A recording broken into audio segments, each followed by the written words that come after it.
Death గురించి బాధపడుతున్నావా? అయితే ఇది విను. Welcome to non stop 90 Bhagavad Gita series day 2. This is Abhinav. శ్రీకృష్ణుడు భగవద్గీత చాప్టర్ 2 శ్లోకం నెంబర్ 13లో ఇలా అంటున్నాడు, మన బాడీ ఎలాగైతే చైల్డ్హుడ్ నుంచి teenage to younger age and younger age to older age ఇలా ట్రాన్స్ఫార్మ్ అవుతూ ఉంటుందో, ఇన్ ది సేమ్ వే మన సోల్ కూడా డెత్ తర్వాత వేరే బాడీలోకి అలా షిఫ్ట్ అవుతుంది అంతే. It's not permanent. Soul is permanent, this body is not permanent. First శ్లోకాలో ఏం నేర్చుకున్నాం మనం ఫస్ట్ డేలో? It's a transfer of clothes. Like మనం క్లాత్స్ని ఎలా చేంజ్ చేసుకుంటామో అలా చేంజ్ అవుతుంది.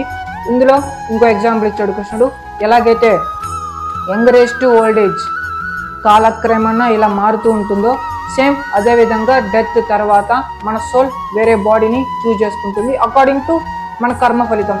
సో ఆ కర్మ ఫలితం గురించి ఇంకా వస్తాయి వీడియోస్. సో వాటిని మిస్ అవ్వకుండా చూడాలనుకుంటే ఫాలో కొట్టే. హరే కృష్ణ.